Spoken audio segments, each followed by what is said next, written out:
हम्म सो आज हम लोग सेंसर नेटवर्क में मैक प्रोटोकॉल डिस्कस करेंगे कि सेंसर नेटवर्क में मैक प्रोटोकॉल कौन कौन से अवेलेबल हैं और उनसे रिलेटेड क्या क्या यूनिक चैलेंजेस हैं। सो बिफोर स्टार्टिंग पहले हम लोग मैक प्रोटोकॉल और उसकी बैकग्राउंड समझ लेते हैं, देन हम आगे सेंसर नेटवर्क में आगे बढ़ेंगे। जैसा कि आपको याद होगा, कंप्यूटर नेटवर्क की क्लास में हम लोग मैक प्रोटोकॉल डिस्कस कर चुके हैं। MAC protocol means medium access control protocol. Full form अगर आप देखें, MAC media access control protocol या medium access control protocol. MAC protocol का क्या रोल होता है? मैक प्रोटोकॉल्स का रोल बहुत इंपॉर्टेंट हो जाता है जब आप शेयर्ड मीडियम की बात करते हैं। एक्चुअली आपके नेटवर्क में दो तरीके के मीडियम हो सकते हैं। एक तो है पॉइंट टू पॉइंट मीडियम, जिसमें आपकी जो लिंक है वो पॉइंट टू पॉइंट लिंक है, दो नोड से डायरेक्टली एक लिंक से कनेक्टेड है, कुछ इस तरीके से। Suppose this is one node and this is another node. इनके बीच में जो कनेक्शन है वो पॉइंट टू पॉइंट बेस पर हो सकता है। दैट मीन्स एक सिंगल एज है इनके बीच में, सिंगल लिंक है और ये इस लिंक से कनेक्टेड है। ठीक है, इसको हम पॉइंट टू पॉइंट लिंक बोलते हैं।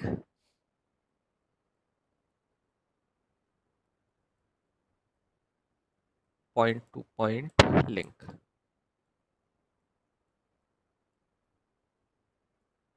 Okay, point two point link के केस में क्या है कि दो नोड्स हैं, उनके बीच में एक डेडिकेटेड केबल अवेलेबल है।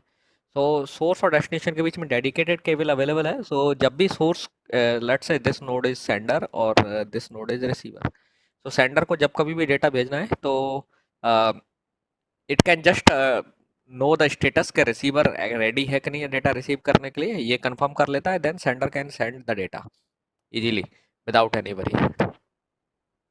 पैकेट वो पुट अप कर देगा and then packet will be received and receiver will acknowledge. इस केस में कम्युनिकेशन काफ़ी आसान है। यहाँ पर मीडियम का एक्सेस रेगुलेट करने की आपको ज़रूरत नहीं है, क्योंकि दो ही यूजर हैं इसके और एक बार में एक ट्रांसमिट कर रहा होगा। अगर लिंक बाई डायरेक्शनल है तो दोनों लोग साइमल्टेनियसली भी ट्रांसमिट कर सकते हैं। बस एक इनिशियल इनके बीच में कोऑर्डिनेशन सेटअप होने की ज़रूरत है और ये कम्युनिकेट कर सकते हैं। नाउ सपोज दैट एक दूसरा सिनारियो है जहाँ पे एक कम्युनिकेशन मीडियम है और लेट्स अज्यूम कि आपका जो मीडियम है वो वायरलेस है। एन नंबर ऑफ नोड्स आपके मीडियम में है एंड जो मीडियम है कम्युनिकेशन का वो एक वायरलेस मीडियम है। सब नोड आपस में वायरलेस मीडियम से इंटरलिंक्ड है। ओके, नाउ चूंकि मीडियम वायरलेस है, सो ये जो मीडियम है, this medium will be called shared medium. यहाँ पे जो एजेस है, ये एजेस का मतलब ये एक लिंक नहीं है। आई एम जस्ट रिप्रेजेंटिंग कि these nodes can communicate through wireless medium. Electromagnetic waves के थ्रू या इसी टाइप का कोई स्पेक्ट्रम हो, उससे हम ये नोड आपस में कम्युनिकेट करते हैं।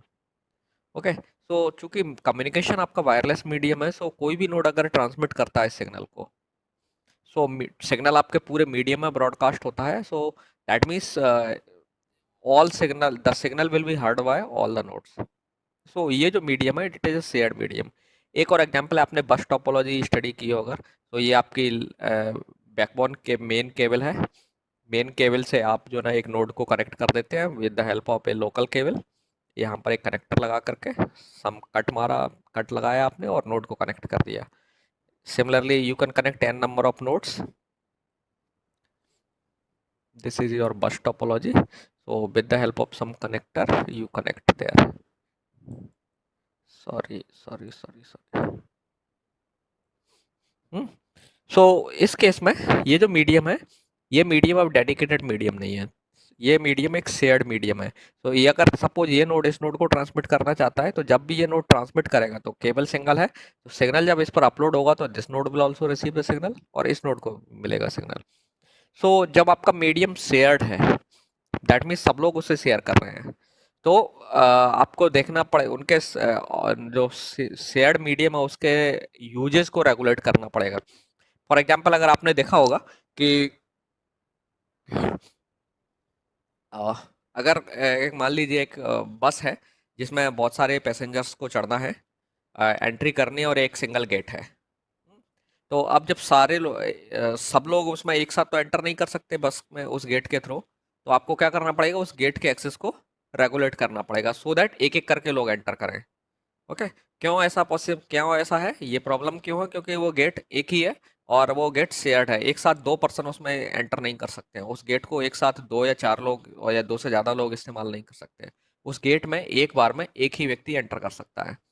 सो इस तरीके से आपको जो है उस गेट के यूजेस को रिस्ट्रिक्ट करना पड़ेगा और डिसाइड करना पड़ेगा कि कौन उस गेट में कब एंटर करेगा, है ना।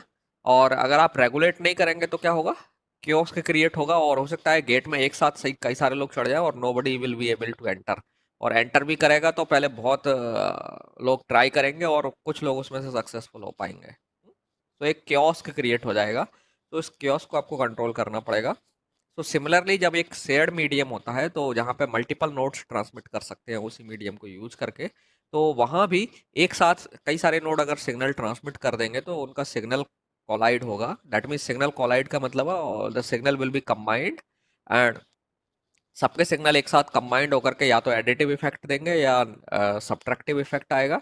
और अल्टीमेटली जो उस इफेक्टिव जो सिग्नल जनरेट होगा उसकी जो बैंडविड्थ होगी, कम टोटल बैंडविड्थ, वो एक्चुअली रिसीवर जिस बैंडविड्थ को रिसीव करता है उसके बियॉन्ड होगी। तो ऑब्वियसली रिसीवर उस सिग्नल को डिकोड नहीं कर पाएगा, तो हम इसे कहते हैं कि कोलिजन हो गया। ओके। सो जब भी शेयर्ड मीडियम होगा और मोर देन वन नोड जो ना एक साथ ट्रांसमिट कर देंगे, तो एक कोलिजन की सिचुएशन ऑकर होगी और कोई भी ट्रांसमिशन सक्सेसफुल नहीं हो पाएगा।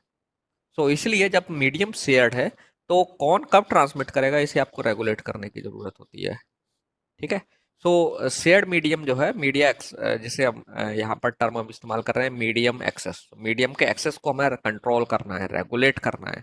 तो इसके लिए जो भी प्रोटोकॉल्स हम इस्तेमाल करते हैं किसी भी नेटवर्क में, हम उसे मीडियम एक्सेस कंट्रोल प्रोटोकॉल बोलते हैं।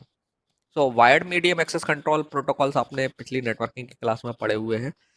Similarly we also studied one MAC protocol for wireless also. आपको याद होगा IEEE 802.11 का जो प्रोटोकॉल था जिसमें दो ऑप्शंस थे, DCF एंड PCF।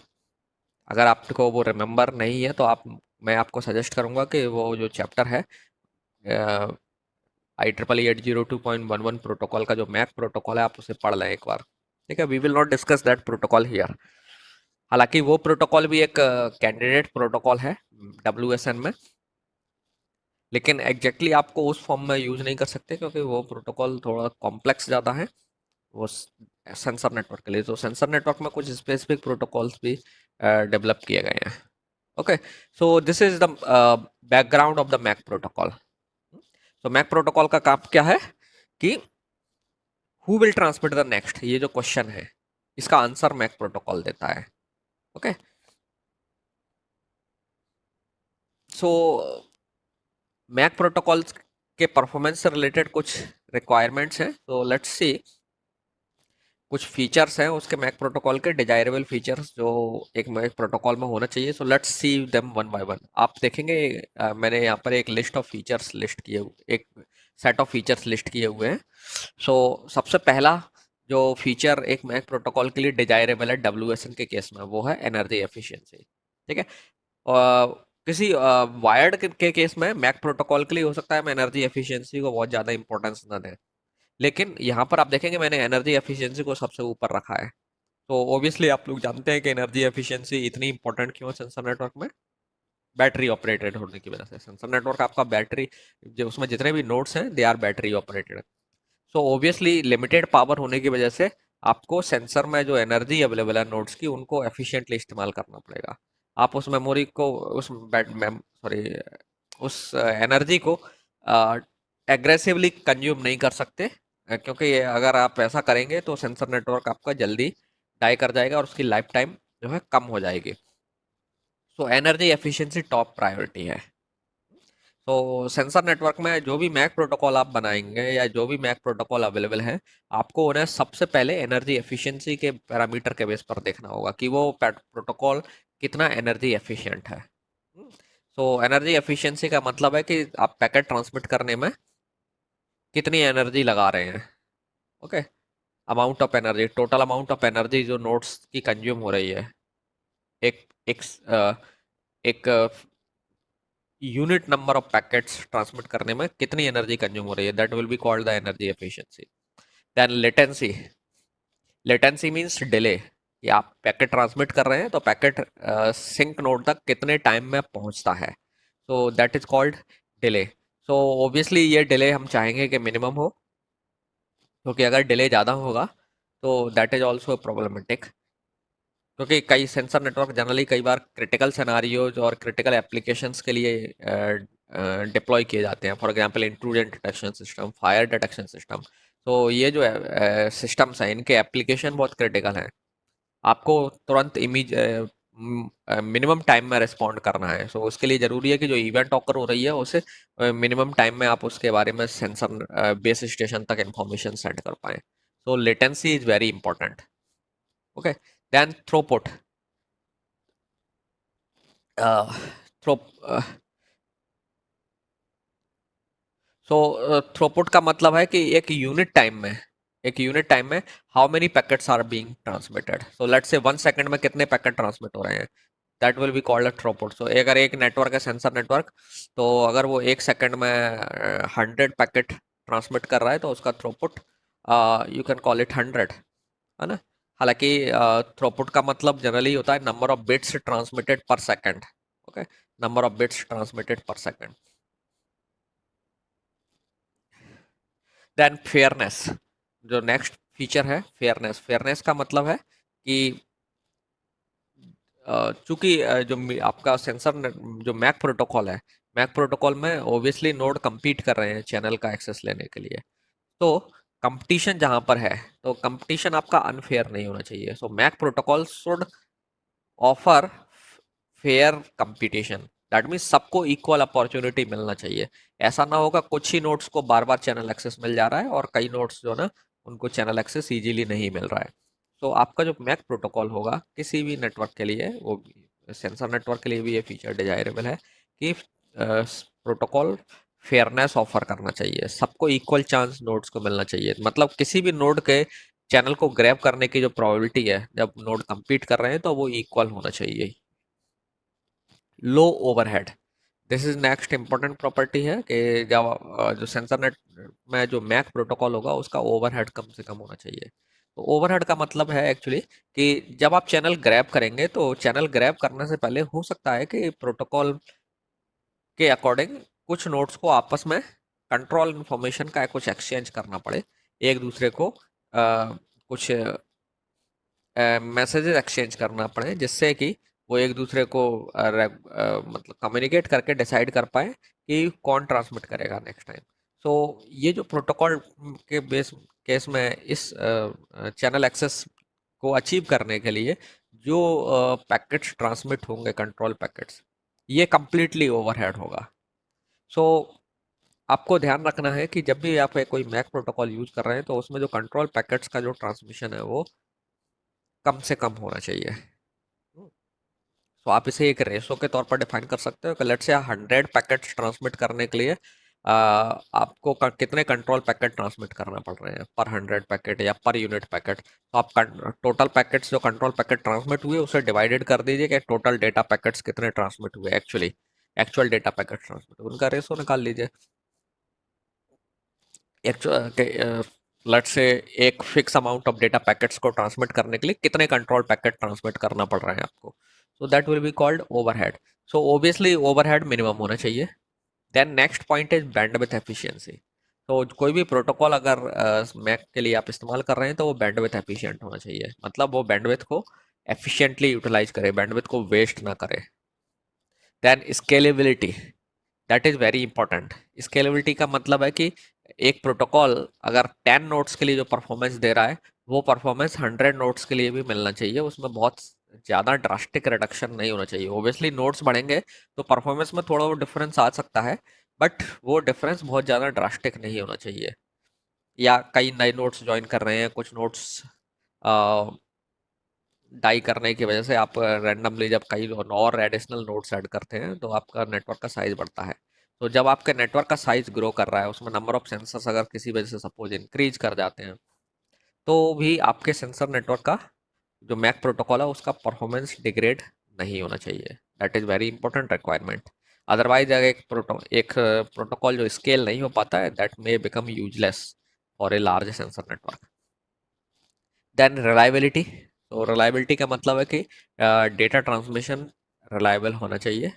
आपका जो मैक प्रोटोकॉल है वो रिलायबली आपके डेटा ट्रांसमिट करने में हेल्प करना चाहिए। Fault tolerant. फॉल्ट टॉलरेंट से मतलब है कि आपका अगर सेंसर नेटवर्क में कुछ नोड्स फेल भी हो जाते हैं, तब भी आपका मैक प्रोटोकॉल अच्छे से परफॉर्म कर पाए, उसके परफॉर्मेंस में डिग्रेडेशन ना आए। ठीक है। So actually fault tolerant important, fault tolerant की बात कहाँ आ सकती है, जैसे हो सकता है आपने कुछ नोड्स को मैक प्रोटोकॉल को एग्जीक्यूट करके कोऑर्डिनेट करने की रिस्पॉन्सिबिलिटी दे दी, और सपोज वही नोड्स जो ना फेल हो जाए, तो आपका मैक प्रोटोकॉल फिर काम ही नहीं कर पाएगा। लेट से आपने 4 नोड्स से पूरे नेटवर्क में उनको अपॉइंट कर दिया कि आप लोगों को ही अ, जो मैक प्रोटोकॉल वहाँ पे आप एग्जीक्यूट कर रहे हैं, और इन्हीं का काम है कि चैनल एक्सेस को ऑफर करना, कि चैनल एक्सेस का जो प्रॉब्लम्स हैं उनको रिजॉल्व करना, और फिर डिसाइड करना कि कौन ट्रांसमिट करेगा। और आप इमेजिन करिए यही चारों नोड्स फेल हो जाते हैं, चारों नोड्स फेल हो गए तो नेटवर्क में मैक प्रोटोकॉल काम ही नहीं कर पाएगा, क्योंकि आपने इन्हीं चारों नोड्स पर मैक मैक प्रोटोकॉल लगाया है। So fault tolerant is also very important.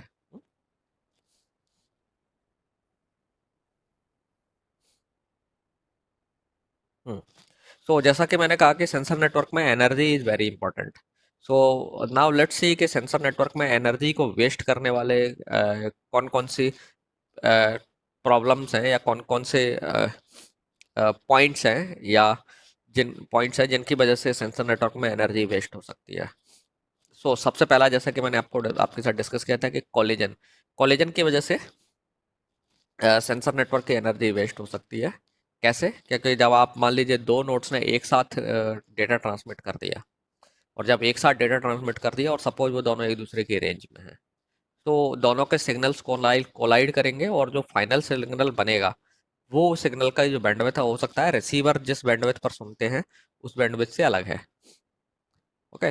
सो इस तरीके से ये जो एफर्ट आपने किया जिसमें सिग्नल्स कोलाइड कर गए, तो जो अल्टीमेट फाइनल सिग्नल बना, रिसीवर्स कोई भी रिसीवर उस सिग्नल को रिकॉग्नाइज नहीं कर पा रहा है। दैट मीन्स जो पैकेट आपने ट्रांसमिट किए, दे वो रिसीव नहीं हुए। सो जब आपने पैकेट ट्रांसमिट किया और एक्चुअली वो पैकेट सक्सेसफुली रिसीवर ने रिसीव ही नहीं किया है, तो दैट मीन्स ये जो एफर्ट था आपका वेस्ट हो गया, क्योंकि आपने जब पैकेट ट्रांसमिट करने में जो एनर्जी लगाई थी, वो एनर्जी यूजफुल नहीं रही, क्योंकि कोई भी पैकेट एक्चुअली ट्रांसमिट नहीं हुआ। So whole energy goes into vain. So collision जो है एनर्जी वेस्टेज का एक मेजर रीजन है।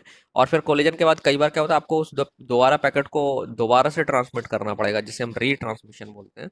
और रीट्रांसमिशन में भी हो सकता है आपको कई सारे अटेम्प्ट करना पड़े। सो इसकी ये जो अटेम्प्ट्स हैं, इनकी वजह से आपकी एनर्जी वेस्ट होगी, एनर्जी वेस्टेज इंक्रीज करेगा। तो एक प्रोटोकॉल जिसमें कोलिजन्स बहुत ज़्यादा हैं, बहुत फ्रीक्वेंटली होते हैं मैक प्रोटोकॉल में, तो वो प्रोटोकॉल एनर्जी वेस्ट करेगा, वो एनर्जी एफिशिएंट प्रोटोकॉल नहीं हो पाएगा। ठीक है। और इसके बाद एक दूसरा इम्पैक्ट इसका ये भी आएगा कि जब कोलिजन्स ज़्यादा होने लग जाएंगे, तो लेटेंसी अपने आप इंक्रीज कर जाएगी, क्योंकि जब आप एक ही अटेम्प्ट में सक्सेसफुली डेटा ट्रांसमिट नहीं कर पा रहे हैं, आपको मल्टीपल अटेम्प्ट्स लग रहे हैं, तो आपका जो पैकेट है उसके बेस स्टेशन तक पहुंचने की लेटेंसी भी, मतलब डिले बढ़ जाएगा। ठीक है। सो कोलिजन ज़्यादा होगा तो सीधा सीधा इसके दो बैड इम्पैक्ट होंगे। वो होगा, पहला एनर्जी वेस्टेज बढ़ जाएगा, एनर्जी वेस्टेज ज़्यादा होगा, एनर्जी कंजम्पशन ज़्यादा होगा। दूसरा जो इम्पैक्ट आएगा वो है लेटेंसी भी इंक्रीज कर जाएगी, क्योंकि कोलिजन के चांसेस ज़्यादा होंगे तो ऑब्वियसली रीट्रांसमिशन के चांसेस भी बनेंगे, और जब रीट्रांसमिशन होगा तो ऑब्वियसली क्योंकि आपके प्रीवियस अटेम्प्ट्स, अलर्ट से आपने एन अटेम्प्ट किए और nth अटेम्प्ट आपका सक्सेसफुल हुआ, तो शुरू शुरू के n-1 अटेम्प्ट्स में आपने प्रयास तो किया ट्रांसमिशन का, लेकिन कोई ट्रांसमिशन एक्चुअली हुआ नहीं। तो जो n- अटेम्प्ट्स में जो टाइम लगा, वो आपका पूरा डिले को ही कॉज कर रहा है। तो इस डिले की वजह से लेटेंसी बढ़ सकती है। दूसरी प्रॉब्लम सेंसर नेटवर्क्स में है, जो प्रोटोकॉल में देखने को मिल सकती है, वो है over hearing. So over hearing का मतलब है कि एक सपोज एक नोड है, अ, वो ऐसे पैकेट्स को रिसीव कर रहा है जो एक्चुअली उस नोड के लिए नहीं है। तो चूंकि आपके सेंसर नेटवर्क में n नंबर ऑफ नोड्स है, और एक नोड कोई पैकेट ट्रांसमिट करता है एक पर्टिकुलर डेस्टिनेशन के लिए, तो अगर उसे उसके सारे नेबर्स रिसीव कर रहे हैं या कुछ और नेटवर्क में सारे नोड्स रिसीव कर रहे हैं, कोई n number of nodes receive कर रहे हैं एक्सेप्ट डेस्टिनेशन, तो that is again A overhead, और इसे हम बोलते हैं ओवर हियरिंग। तो ओवर हियरिंग का सीधा सीधा मतलब यह है कि आपने एक पैकेट भेजा और वो पैकेट किसी और नोड के लिए था, लेकिन वो पैकेट दूसरे नोड भी रिसीव कर रहे हैं। फॉर एग्जांपल कुछ इस तरीके से सिचुएशन हो सकती है कि सपोज ये सेंडर था एंड सेंडर ने रिसीवर को ये पैकेट सेंड करना है थ्रू ब्रॉडकास्ट मीडियम। ओके, सो ब्रॉडकास्टिंग के से ये पैकेट जा रहा है। So let's this is header and this is data, I am writing D here. तो ये पैकेट जो है ट्रांसमिट हो रहा है सेंडर के द्वारा रिसीवर की तरफ। नाउ इसी बीच में कुछ और नोड्स हैं, इसी ड्यूरेशन में बीच में कुछ और नोड्स हैं। ये नोड भी हो सकता है आपके पैकेट को रिसीव करें, इसी पैकेट को, क्योंकि मीडियम ब्रॉडकास्ट है। तो these nodes are also receiving this node and these three nodes also. So this is called, इन तीनों नोड्स के लिए हम इस प्रॉब्लम को बोलेंगे ओवर हियरिंग, क्योंकि ये नोड्स अननेसरी एक पैकेट को रिसीव कर रहे हैं जो इन्हें रिसीव नहीं करना है। ओके, सो ये क्यों हो सकता है? क्योंकि प्रोटोकॉल जो आपका मैक प्रोटोकॉल है, हो सकता है वो उसकी कंडीशन हो, रिक्वायर्ड हो कि जब आप ट्रांसमिशन कर रहे हैं तो नेबर्स को अपना एंटीना ऑन रखना है, रिसीविंग एंटीना ऑन रखना है। तो जब ये नेबर्स रिसीविंग एंटीना ऑन रखेंगे तो बिकॉज ऑफ ब्रॉडकास्ट मीडियम इनको भी वो पैकेट रिसीव होगा। सो क्योंकि इनके एंटीना ऑन रहेंगे और ये पैकेट रिसीव कर रहे हैं, तो इसमें इनकी एनर्जी वेस्ट होगी। हम्म? और हम इस प्रॉब्लम को बोलते हैं ओवर हियरिंग, क्योंकि ये, जबकि ये जो पैकेट है ये आर के लिए है, इन नोड्स के लिए नहीं है, but still they are receiving it.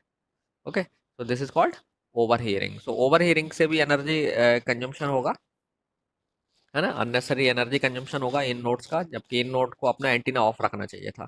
तो एक स्मार्ट प्रोटोकॉल, अगर एक आइडियल जो प्रोटोकॉल होगा मैक का, वो ओवर हियरिंग नहीं होने देगा। दैट मीन्स केवल सेंडर और रिसीवर ही आइडियली अपना रिसीवर सर्विस जो है उसे एक्टिव रखेंगे, रिसीवर एंटीना जो है उसे एक्टिव रखेंगे। ये इनका रिसीविंग एंटीना ऑफ रहेगा आइडियल प्रोटोकॉल में, जिसमें ओवर हियरिंग नहीं है। इसके बाद है पैकेट ओवरहेड। तो पैकेट ओवरहेड है, हम इसको मैं पहले भी बता चुका हूँ। तो पैकेट ओवरहेड का मतलब है कि जब आप एक्चुअली डेटा पैकेट ट्रांसमिट कर रहे हो तो उससे पहले आपको कुछ कंट्रोल इन्फॉर्मेशन का नोड्स के बीच में आपस में एक्सचेंज करना पड़ सकता है, लाइक बैंडविड्थ रिजर्वेशन आपको करना पड़े, आप या फिर आप कहें कि जैसे आपने C T S R T S में देखा होगा, IEEE 802.11 जो प्रोटोकॉल है वो C T S R T S इस्तेमाल करता है। तो सी टी एस प्रोटोकॉल से रिसीवर बताता है कि सेंडर को कि आप ट्रांसमिट कर सकते हैं। इसी तरीके से आरटीएस पैकेट से सेंडर अपने नेबर को बताता है कि I am requesting for transmission, है ना। तो इस पैकेट, ये जो सीटीएस और आरटीएस पैकेट का जो transmission, it is complete overhead, क्योंकि इनमें कोई डेटा नहीं होता है। ये डेटा को के ट्रांसमिशन को फैसिलिटेट करने के लिए ये पैकेट ट्रांसमिट किए जा रहे हैं। तो ये जो पैकेट ओवरहेड है, तो हर प्रोटोकॉल में अलग अलग हो सकता है depending on the scheme of the MAC protocol. तो आइडियली एक आइडियल प्रोटोकॉल के लिए ये ओवरहेड मिनिमम होना चाहिए, जीरो होना चाहिए, but zero can not is not possible. कुछ तो कंट्रोल इन्फॉर्मेशन आपको ट्रांसमिट करना ही पड़ेगी। तो ऑब्वियसली ये जो कंट्रोल इन्फॉर्मेशन का जो एक्सचेंज की जो अमाउंट है वो मिनिमम होना चाहिए। देन नेक्स्ट एनर्जी वेस्ट का इशू है, जो पॉइंट है जिसकी वजह से एनर्जी वेस्ट हो सकती है, वो है ideal listening. So ideal listening का मतलब यह है कि एक नोड अननेसरी अपना एंटीना ऑन किए हुए है और चैनल को, मीडियम को सुन रहा है। It may not be receiving the packet but it is listening the medium, कि कौन ट्रांसमिट कर रहा है कौन नहीं कर रहा है, या चैनल फ्री है या नहीं है। तो इसके लिए वो लिसनिंग कर रहा है। सो इसे बोलते हैं हम आइडियल लिसनिंग। तो इसमें भी सेंसर की एनर्जी वेस्ट होगी क्योंकि उसका एंटीना ऑन है। ओके, एंड समटाइम्स ये भी होता है कोई ट्रांसमिशन नहीं है तब भी प्रोटोकॉल रिक्वायर कर रहा है कि आपको एंटीना अपना ऑन रखना है, रिसीवर को एक्टिव रखना है। ओके, सो आइडियली होना ये चाहिए कि ट्रांसमीटर जो किसी भी नोड का जो रिसीविंग एंटीना है तभी एक्टिव होगा जब उसे कुछ रिसीव करना है, अदरवाइज वो ऑफ रहना चाहिए। लेकिन ऐसा करना बहुत ही डिफिकल्ट टास्क है, क्योंकि अगर आप पहले से ही अपना एंटीना ऑफ कर लेंगे तो आपको एक पर्टिकुलर टाइम पर पैकेट मिलना है, वो कैसे पता चलेगा? या हो सकता है एक फिक्स शेड्यूल है कि इस टाइम पर आपको पैकेट मिलता है, उसी टाइम पर आप अपना एंटीना ऑन करिए एंड देन साइलेंट रखिए। है ना। जैसे आप जब क्लास लेते हैं तो हम पहले से शेड्यूल कर लेते हैं कि लेट से हम एक 10 बजे क्लास करेंगे या 11 बजे क्लास करेंगे, तो जब क्लास का टाइम होता है तभी आप अपना मीटिंग सॉफ्टवेयर ऑन करते हो, मशीन ऑन करते हो और एक्टिव हो जाते हो। और आपको इसके लिए आपको पहले से शेड्यूल पता है, तो उसी टाइम पर आप एक्टिव होते हो, है ना। तो इससे आपका क्या है कि ना तो बैंडविड्थ वेस्ट होगा और ना ही आपका एनर्जी और मशीन का जो कंप्यूटिंग टाइम है वो वेस्ट होगा। तो सिमिलरली एक जो नोड है वो आइडियल लिसनिंग नहीं करना चाहिए। दैट मीन्स उसे एडवांस में अगर पता है कि इस टाइम पर उसे पैकेट मिलेगा, तो वो उसी टाइम पर अपना ट्रांस एंटीना जो है एक्टिव करेगा रिसीविंग के लिए, और फिर वो कम्युनिकेशन सुनेगा। अदरवाइज उसका एंटीना ऑफ होना चाहिए। हालांकि ये आइडियल बहुत डिफिकल्ट है इसको इम्प्लीमेंट करना, क्योंकि प्री डिफाइंड शेड्यूल्स पर ट्रांसमिशन पॉसिबल नहीं है ना। आप हमेशा ये नहीं कर सकते कि जैसे आप हम क्लास शेड्यूल कर लेते हैं, ऐसे सेंसर नेटवर्क में ट्रांसमिशन शेड्यूल नहीं हो सकता कि इस टाइम पर आपको पैकेट मिलेगा। तो पैकेट का तो ट्रांसमिशन एक्चुअली इवेंट्स पर डिपेंड करता है, जो इवेंट कभी भी हो सकती है। हाँ, किसी केसेस में जब पीरियोडिक जहां पर ट्रांसमिशन होता है वहां हो सकता है कुछ हद तक आप आइडियल लिसनिंग को कंट्रोल कर पाएंगे, है ना। लेकिन जब कई केसेस में इवेंट जब कभी भी ऑकर हो सकती है और वो इवेंट आपको कम्युनिकेट करना है, तो समटाइम्स आपको आइडियल लिसनिंग हो सकता है करना पड़े। तो स्टिल आइडियल लिसनिंग जो है ना एक ओवरहेड की तरह से है। सो कोई क्वेश्चन? तो नहीं, चलिए तो आगे चलते हैं। सर वो बैंडविड्थ एफिशिएंसी में समझ नहीं आया था, तो उसको रिपीट करेंगे? कौन सा एफिशिएंसी? Energy efficiency? बैंडविड्थ। नहीं bandwidth sir, bandwidth. Efficiency? Bandwidth efficiency का मतलब होता है कि कई बार जब आप डेटा ट्रांसमिशन करते हैं तो आपको एक फ्रीक्वेंसी बैंड में ट्रांसमिशन करना होता है। ओके। सो फ्रीक्वेंसी बैंड में जब आप ट्रांसमिट कर रहे हो तो जब फ्रीक्वेंसी का कई बार आपको अलोकेशन होता है, तो आप जो फ्रीक्वेंसी यूज कर रहे हैं तो उसको आप एफिशिएंटली यूटिलाइज करें। तो जैसे आपने अगर देखा होगा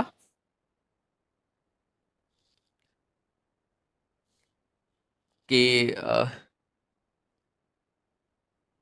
एक कॉमन जब चैनल है, suppose this is the common channel, इसको नोड को इस्तेमाल करना है, ये आपकी बैंडविड्थ है F1 से लेकर के F2। तो बैंडविड्थ क्या होगी? F2 minus, suppose F2 higher है तो F2 minus F1 will be the bandwidth. Okay. Now ये जो बैंडविड्थ है, बैंडविड्थ आपकी ये ट्रांसमिशन के लिए इस्तेमाल होना चाहिए, केवल डेटा ट्रांसमिशन के लिए। तो आप इस बैंडविड्थ का मतलब सिग्नल के इस रेंज के सिग्नल को आप इस्तेमाल कर रहे हो डेटा ट्रांसमिशन के लिए, क्योंकि अल्टीमेटली आपका डेटा ट्रांसमिशन फ्रीक्वेंसी बैंड के टर्म में होगा। एक सिग्नल जो जाएगा आपका इसी बैंडविड्थ में होना चाहिए। अगर आपका सिग्नल इस बैंडविड्थ के बियॉन्ड होगा तो ट्रांसमिशन पॉसिबल नहीं होगा, क्योंकि रिसीवर भी केवल इसी बैंड में सुनता है, इसी डिफरेंस में सुनेगा कि उसकी जो मिनिमम और मैक्सिमम फ्रीक्वेंसी रेंज ये होगी। तो रिसीवर यही बैंड इसी बैंडविड्थ पर ट्यून होता है। तो इसके बियॉन्ड कोई हायर या लोअर बैंड, इससे हायर बैंडविड्थ आएगा या डिफरेंस बैंडविड्थ आएगा, इससे डिफरेंट बैंड का सिग्नल आएगा, तो वो नहीं रिलेशन कर पाएगा। जैसे अगर एक सिग्नल वो रिसीव करता है, उसकी बैंडविड्थ लेट से एफ डैश है जो कि F1 से छोटी है, तो एफ डैश के सिग्नल को वो रिसीव नहीं कर सकता, वो केवल उन्हीं फ्रीक्वेंसी बैंड्स को लिसन कर सकता है जो इस बैंड में है, उन्हीं फ्रीक्वेंसीज को सुन सकता है। नाउ अब आप ट्रांसमिशन में क्या कर सकते हैं? इन्हीं फ्रीक्वेंसीज को एलोकेट कर देते हो नोड को। ओके। सो अब हो सकता है ये जो फ्रीक्वेंसी बैंड है, आप पूरा बैंड एक नोड को दे दें। There is one way, this is one way. आपने पूरी की पूरी बैंडविड्थ एक नोड को दे दी और वो पूरी बैंडविड्थ का यूज करके ट्रांसमिशन कर रहा है। ओके। एक दूसरा तरीका हो सकता है, अब चूंकि आप अगर पूरी बैंडविड्थ एक नोड को दे रहे हैं, तो हो सकता है वो नोड पूरी बैंडविड्थ को इस्तेमाल ना करते हुए इसका आधा ही इस्तेमाल कर रहा हो, या एक पर्टिकुलर स्पेक्ट्रम इसमें से छोटा सा इस्तेमाल कर रहा हो, मतलब एक सिंगल चैनल इस्तेमाल कर रहा हो और बाकी के चैनल वो यूज ही नहीं कर रहा है ना। तो ये बैंडविड्थ यूटिलाइजेशन डाउन हो गया। इसी तरीके से एक एक अल्टरनेटिव ऑप्शन ये हो सकता है कि इस बैंड को आप क्या करिए, कई छोटे छोटे सब बैंड में डिवाइड कर दीजिए। ये जो बैंड है इसको छोटे छोटे सब बैंड में डिवाइड कर दिया, तो ये जो गैप है, ये जो सॉरी, ये जो बीच का जो डिफरेंस है, इसे हम एक बैंड या चैनल बोलते हैं, सब band channel. So that means आपने ओवरऑल बैंड को एक डिफरेंट बैंड में डिवाइड कर दिया। अब आप चाहें, इस केस में आप एक ही नोड को ट्रांसमिशन करने की परमिशन दे रहे थे, तो नोड हो सकता है केवल इसका छोटा सा ही पार्ट इस्तेमाल कर रहा था, बाकी वो यूज ही नहीं कर रहा है।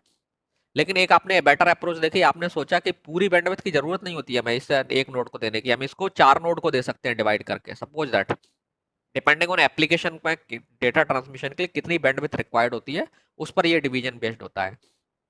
जैसे एफएम स्टेशन आपका होता है या ऑडियो स्टेशन होता है, उसमें अगर जो बैंडविड्थ है आपका, तो हम उसमें जो सब बैंड बनाते हैं वो 4 किलोहर्ट्ज के बनाते हैं। एफएम में 5 का रहता है, सिंपल ऑडियो ट्रांसमिशन है तो उसमें 4 किलोहर्ट्ज का हम बैंडविड्थ देते हैं। एफएम में और ज़्यादा का भी हो सकता है, क्योंकि डिजिटल ट्रांसमिशन करना है तो थोड़ा ज़्यादा भी हो सकता है। तो ये जो टोटल बैंडविड्थ थी, हमने इसे क्या कर दिया, 4 किलोहर्ट्ज के कई सारे बैंड में डिवाइड कर दिया। और अभी एक एक बैंड अलग अलग नोड को दे दिया कि आप इस एक नोड को कह दिया आप इस बैंड में ट्रांसमिट कर लीजिए, एक नोड को बोल दिया आप इस बैंड में ट्रांसमिट कर लीजिए, एक नोड को बोल दिया आपने कि इस बैंड में ट्रांसमिट कर दीजिए। और ये एलोकेशन आप डायनेमिकली कर रहे हैं। ठीक है। तो अब इस केस में क्या हुआ, यहाँ पे आप एक ही नोड को डेटा ट्रांसमिशन की परमिशन दे रहे थे, यहाँ आप जितने बैंड है उतने नोड को दे सकते हो। तो ऑब्वियसली इसमें बैंडविड्थ यूटिलाइजेशन ज्यादा होगा। क्यों? क्योंकि आप एक ही यूनिट टाइम में इससे ज्यादा लोगों को ट्रांसमिट करने की पावर दे रहे हैं और ज्यादा लोग इस बैंड में ट्रांसमिट कर पा रहे हैं। इस केस में एक ही नोड को आप अलोकेट कर रहे हैं तो हो सकता है वो उसकी जो जिसे डेटा रेट उसकी कम है, या कभी वो ट्रांसमिट कर रहा है फिर बीच में पॉज ले ले रहा है फिर ट्रांसमिट कर रहा है, समथिंग लाइक दैट। तो इसमें बैंडविड्थ यूटिलाइजेशन कम हो जाएगा, इसमें बैंडविड्थ यूटिलाइजेशन ज्यादा होगा। सो जो भी आप प्रोटोकॉल बनाएंगे मैक प्रोटोकॉल, तो वो बैंडविड्थ यूटिलाइजेशन अच्छे से करे। ये बहुत इंपॉर्टेंट है। ऐसा ना करे कि वो बैंडविड्थ तो हम चैनल तो दे सकते हैं 10 नोड्स को, लेकिन वो एक 5 ही नोड को या 4 ही नोड को चैनल दे रहा है, 5 ही नोड को दे पा रहा है, depending because of its protocols limitation. तो एक प्रोटोकॉल मान लीजिए ये आईडिया इस्तेमाल कर रहा है, एक प्रोटोकॉल ये आईडिया इस्तेमाल कर रहा है, इस तरीके से नोड्स को बैंड दे रहा है। ठीक है, इंटेलिजेंट सी यूज करके। तो कई बार ये हो सकता है कि एलोकेशन स्टैटिक हो, नोड फिक्स कर दिया कि नोड 1 को इसमें मिलेगा, नोड 2 को इसमें मिलेगा। अब नोड 1 को ट्रांसमिट ही नहीं करना है तो उस बैंड को आप किसी को नहीं दे रहे हैं, तो ये वेस्टेज हो गया ना बैंडविड्थ का। अगर 10 बैंड है तो आप डायनेमिक कर दीजिए, किसी भी जब नोड मांगता है आप उसको दे दीजिए। फिक्स मत करिए कि ये वाला बैंड इसी नोड को देंगे। ठीक है ना। हम्म, तो this is called bandwidth utilization. So आप बैंडविड्थ यूटिलाइजेशन में आप चाहते हैं कि बैंडविड्थ को यूज करके ज्यादा से ज्यादा डेटा ट्रांसमिशन आप अलाउ करें। तो अगर आप ज्यादा नोड्स को कम्युनिकेट करने के फैसिलिटी देंगे, अगर दे सकते हैं, देन ध्यान रखना कोई आइडिया दूसरा आइडिया बदल करके, तो बैंडविड्थ यूटिलाइजेशन बढ़ जाएगा। तो मैक प्रोटोकॉल के केस में भी रिक्वायर्ड है कि बैंडविड्थ यूटिलाइजेशन वो अच्छे से करे, दैट मीन्स उसकी बैंडविड्थ एफिशिएंसी ज़्यादा हो। ओके, आई होप आपका क्वेश्चन आंसर हो गया होगा। Yes sir.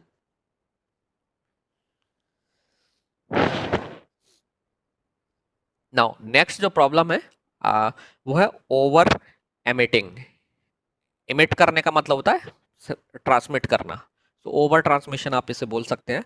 सो समटाइम्स अगर हो सकता है कि कुछ प्रोटोकॉल्स में नोड्स अननेसरी अपना डेटा ट्रांसमिशन कर रहे हैं बिफोर चेकिंग के वो रिसीवर रेडी है कि नहीं है ना। अगर एक प्रोटोकॉल ऐसा करता है कि वो रिसीवर को देखता ही नहीं है कि वो रेडी भी है कि नहीं डेटा रिसीव करने के लिए, आप वो ट्रांसमिट करने की परमिशन सेंडर को दे दे रहा है, तो उससे क्या होगा, आप अननेसरी अपनी एनर्जी वेस्ट कर रहे हैं प्रोटोकॉल डेटा रिसीव सेंड करने में। So for example,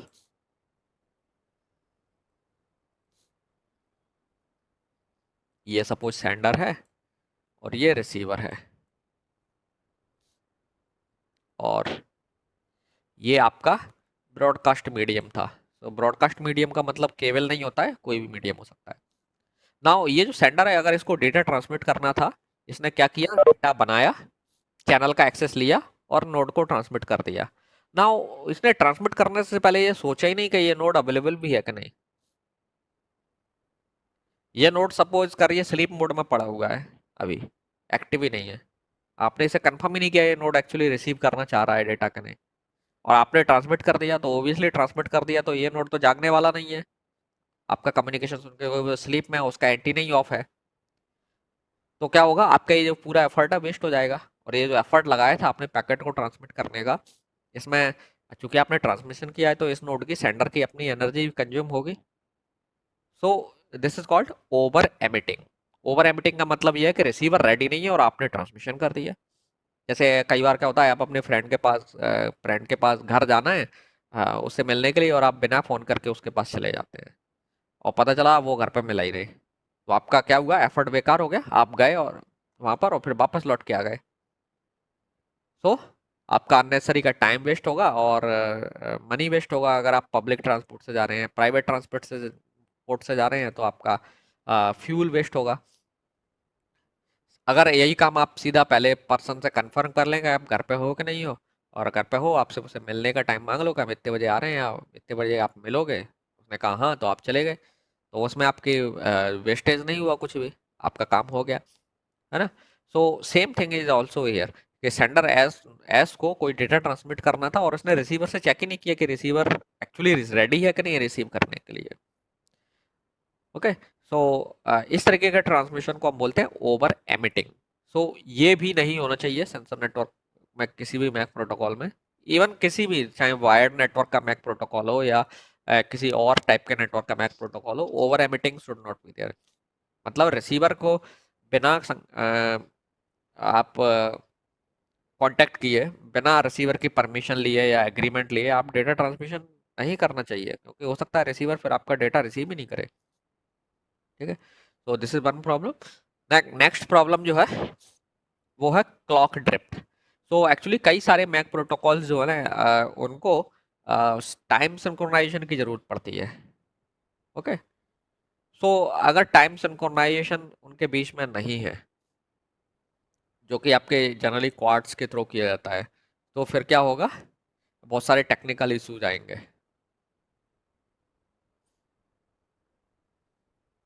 okay. तो ये टाइम सिंक्रोनाइजेशन की वजह से जो इशू आएगा, दैट मीन्स क्लॉक के ड्रिफ्ट की वजह से इशू आएगा, that will be also problematic in the cases. तो क्लॉक ड्रिफ्ट भी वाला इशू जो है आपके नोड्स में नहीं होना चाहिए। आपकी जो नोड नेटवर्क है उनकी नोड्स की, जितने भी नोड्स हैं उनकी क्लॉक आपस में सिंक्रोनाइज होना चाहिए, है ना। क्योंकि अगर क्लॉक्स में ड्रिफ्ट हुआ, सपोज आपने जो ना एक नोड से टेम्परेचर पूछा, और आपने पूछा कि 11 बजे का टेम्परेचर क्या था। सपोज आप बेस स्टेशन है और बेस स्टेशन है, आपने एक नोड टारगेट किया और आपने अपने हिसाब से 11 बजे का मतलब आपका टाइम है, आपने अपनी क्लॉक से पूछा 11 बजे का टाइम टेम्परेचर कितना है आपका, और उसने क्या किया, उसने रीडिंग ली और उसने बताया मेरे यहाँ 11 बजे का टेम्परेचर इतना है, और आपके 11 बजे और उसके 11 बजे में अंतर है। क्यों? क्योंकि क्लॉक में डिफरेंस है। हो सकता है आपके 11 बजे उसके लिए 11 बज के 5 मिनट एक्चुअली टाइम पर था, उसकी घड़ी 5 मिनट आगे चल रही है, तो उसके लिए वो 11:05 हो रहा है, आपके लिए 11 हो रहा है, तो दोनों की जो रीडिंग है वो अलग अलग होगी, है ना। उसकी 5 मिनट आगे चल रही है, तो वो आपको एक्चुअली आपके 5 मिनट पहले का टाइम देगा, और आप उसे समझ रहे हैं 11 बजे की रीडिंग है, वो आपकी 10:55 की रीडिंग होगी, है ना। सो इस तरीके की जो रीडिंग्स हैं इसकी वजह से भी इशू आ सकता है क्लॉक रिलेटेड, है ना। सो ऑब्वियसली प्रोटोकॉल्स में जितने भी प्रोटोकॉल्स हैं जो अगर डेटा का एक्सचेंज करवा रहे हैं या मीडियम एक्सेस कंट्रोल कर रहे हैं, तो उनमें सिंक्रोनाइजेशन है। तो क्लॉक में जो ड्रिफ्ट है, क्लॉक में जो आपस में सिंक्रोनाइजेशन का जो इशू है, उसकी वजह से भी कई सारी प्रॉब्लम्स अराइज हो सकती है मैक प्रोटोकॉल के साथ में। तो जो मैक प्रोटोकॉल्स हैं इसको भी हैंडल करें, ये रिक्वायरमेंट है। Now there are some performance metrics जिसकी मदद से हम मैक प्रोटोकॉल का परफॉर्मेंस मेजर करते हैं। सो पहला है energy consumption per bit. So आपको अगर सपोज दो प्रोटोकॉल्स को मैक जो के जो दो प्रोटोकॉल्स हैं उनको कंपेयर करना हो, तो आप परफॉर्मेंस के बेस पर कंपैरिजन कर सकते हैं। तो परफॉर्मेंस बेस के बेस पर कंपैरिजन कैसे करेंगे, आप देखेंगे कि प्रोटोकॉल वन, सो लेफ्ट से आपके पास दो प्रोटोकॉल्स हैं,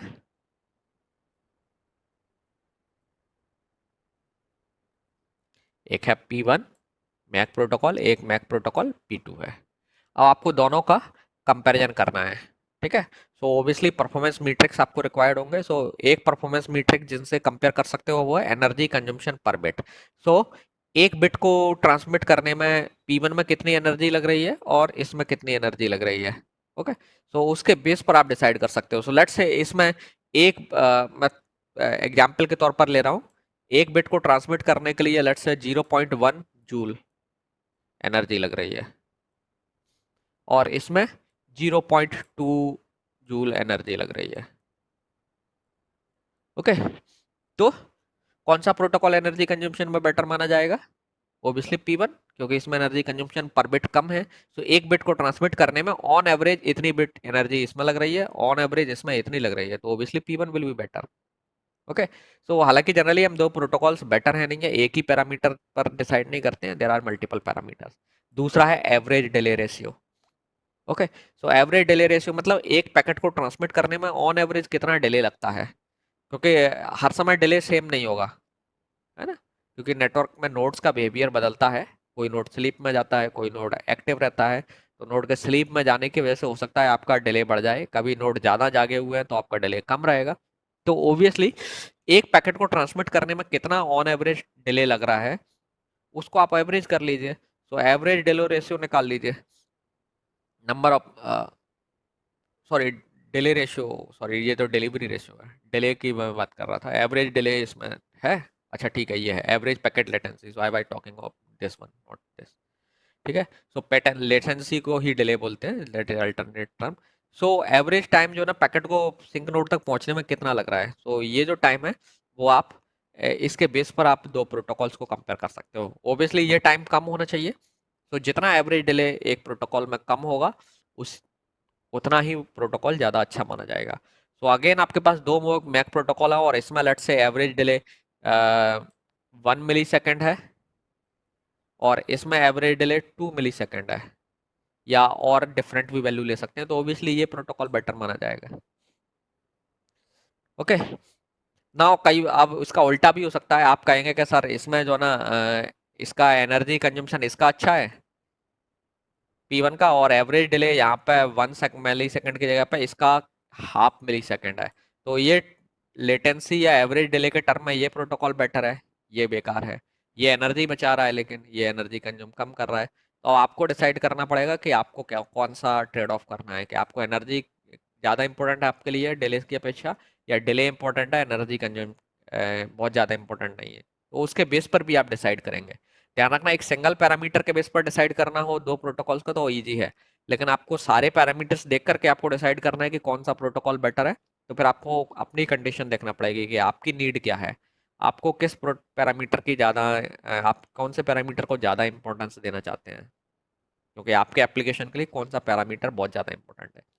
जैसे कई पैरामीटर्स में एनर्जी कंजम्पशन एक बार को आप टॉलरेट कर सकते हैं, लेकिन डिले नहीं टॉलरेट कर सकते। जैसे इंट्रूजन डिटेक्शन सिस्टम अगर है कोई, आपने इंट्रूजन लगा सिस्टम बना रखा है नेटवर्क में, सेंसर नेटवर्क में, जिससे आप इंट्रूजर को डिटेक्ट कर रहे हैं, या वाइल्ड फायर डिटेक्शन है, तो इनमें डिले हो सकता है आपके लिए ज़्यादा इंपॉर्टेंट हो, एनर्जी कंजम्पशन सेकेंडरी हो, है ना। तो डिपेंड करता है कि कौन से पैरामीटर के बेस पर आप डिसाइड करते हो कौन सा मैक अच्छा है। तो उसमें आपका एप्लीकेशन का भी रोल रहेगा, एक सिंगल पैरामीटर से डिसाइड करना है देन आपका टास्क इजी है, लेकिन आपको इसमें से एक बेस्ट ट्रेड ऑफ ढूंढना है, तो वो बेस्ट ट्रेड ऑफ डिपेंड करेगा आपके एप्लीकेशन को कौन सा सूट करता है। Average delivery ratio, average delivery ratio का मतलब हो गया ये सीधा सीधा रेशियो है कि कितने पैकेट रिसीव हुए सक्सेसफुली और टोटल कितने ट्रांसमिट किए थे। तो लेट्स से अगर एक प्रोटोकॉल ऐसा है जिसमें P1 में लेट्स से आपने 50 पैकेट रिसीव किए, उसके लिए आपको 80 पैकेट ट्रांसमिट करना पड़े, तो इसका जो डिलीवरी रेशियो कितना आया 50/80, सो 5/8, सो ये कितना आएगा लगभग 0.633 समथिंग, है ना। सो 63%, अगर आप इसे परसेंटेज में कन्वर्ट करेंगे तो 63% डिलीवरी रेशियो है। अब एक प्रोटोकॉल ऐसा है जिसने let's say simple simple he example ले लेते हैं, इसने 80 पैकेट सक्सेसफुली डिलीवर किए जब आपने 100 पैकेट भेजे थे, तो इसका डिलीवरी रेशियो कितना होगा, एवरेज डिलीवरी रेशियो 80%, परसेंटेज में अगर निकालें तो इसका 63% होगा परसेंटेज में। सो ओबियसली आप एक ऐसे प्रोटोकॉल को प्रेफर करेंगे जिसमें नेटवर्क का डिलीवरी रेशियो हायर हो। Okay, so this is average delivery ratio. So average delivery ratio simple है कि टोटल सक्सेसफुल पैकेट कितने सेंट हुए और आपने कितने एक्चुअली भेजे थे, successful divided by total sent, क्योंकि टोटल सेंट ज़्यादा होंगे, क्योंकि कुछ पैकेट्स ऐसे भी हो सकते हैं जो नहीं पहुंचे। तो फॉर एग्जांपल अगर इस डिलीवरी रेशो में हम देखें तो इससे हम कह सकते हैं कि 80 पैकेट्स आपके सक्सेसफुली रिसीव हो रहे हैं जब आपने 100 ट्राई किए थे, 100 अटेम्प्ट में 100 पैकेट आपने भेजे लेकिन 80 सक्सेसफुली रिसीव हुए, इसका मतलब 20 पैकेट लॉस्ट हुए। तो पैकेट लॉस पर भी आप इसका रिवर्स जो होगा वो पैकेट लॉस के बेस पर भी आप निकाल सकते हैं, एवरेज पैकेट लॉस कितना है। तो इसके केस में एवरेज पैकेट लॉस 20% होगा, यहाँ एवरेज पैकेट लॉस कितना होगा 37%। तो ऑब्वियसली ये प्रोटोकॉल बेटर है। तो चाहे एवरेज पैकेट लॉस की बात कर लीजिए, चाहे एवरेज डिलीवरी रेशियो की बात कर लीजिए, दोनों ही कॉम्प्लीमेंट्री है, दोनों के बेस पर आप डिसाइड कर सकते हैं। Then network throughput. ठीक है, सो नेटवर्क थ्रूपुट एक्चुअली यहाँ पे टाइम के बेस पर होता है कि कितने पैकेट्स आपने सिंक नोड को भेजे एक यूनिट टाइम में, है ना, एक यूनिट टाइम में कितने पैकेट भेजे, तो दिस इज नेटवर्क थ्रूपुट। तो नेटवर्क थ्रूपुट के बेस पर भी आप दो प्रोटोकॉल्स को कंपेयर कर सकते हो। ओके, सो ये कुछ पैरामीटर्स हैं जिसके बेस पर हम दो या दो से ज़्यादा प्रोटोकॉल्स का परफॉर्मेंस जो है उनको कंपेयर कर सकते हैं। ठीक है, और उसके बेस पर डिसाइड कर सकते हैं कि हमारे एप्लीकेशन के लिए कौन सा बेटर प्रोटोकॉल रहेगा। So what is next?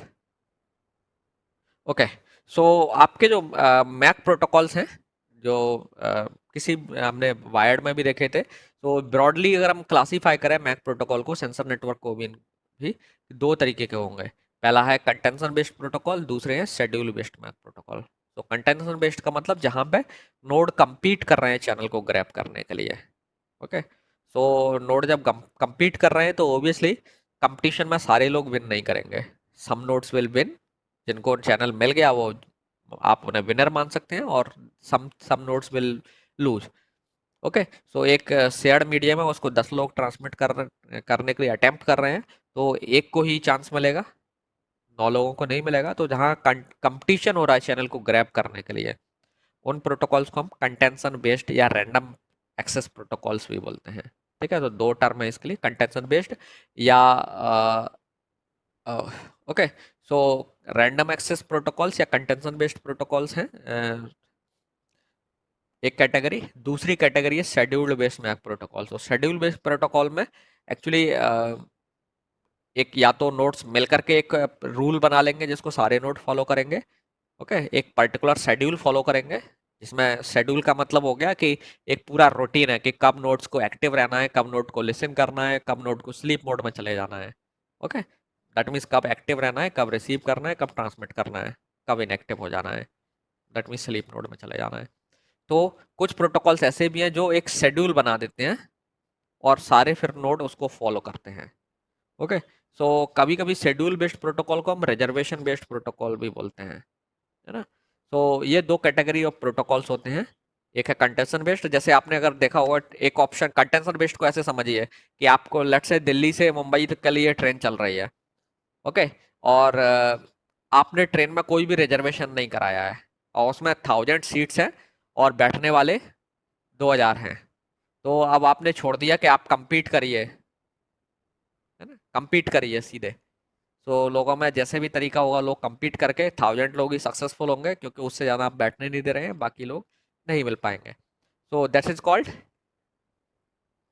Competition based contention based protocol.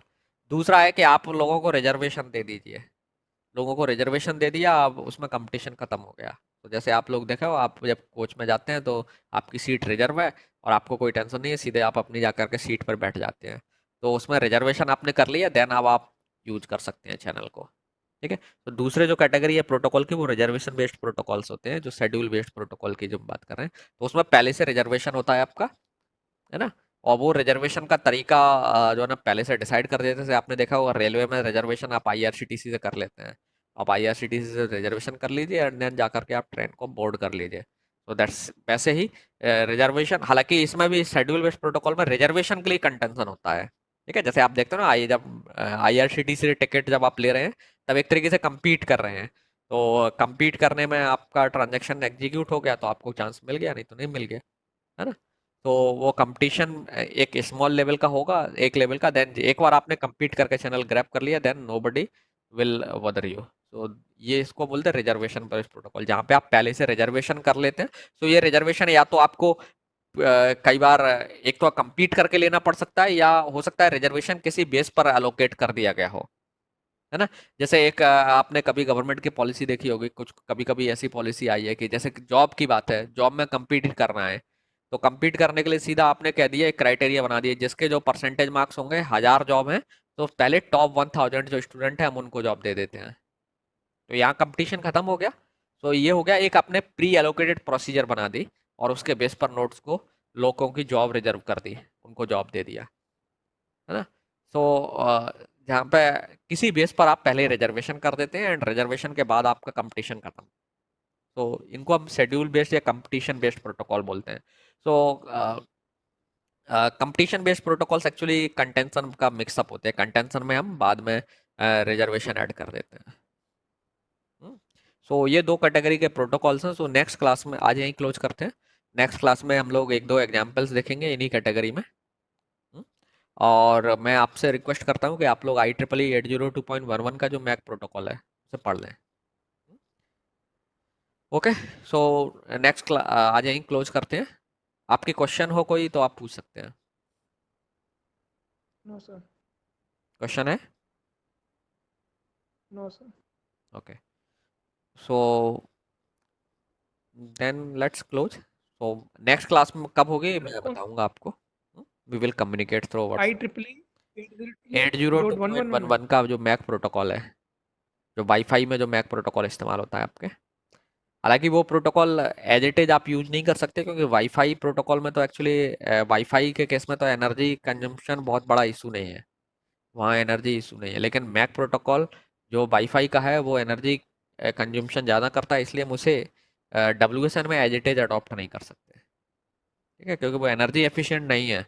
जितनी एनर्जी एफिशिएंसी हमें रिक्वायर्ड है उतना एनर्जी एफिशिएंट नहीं है। Okay. So let me close the meeting. Bye.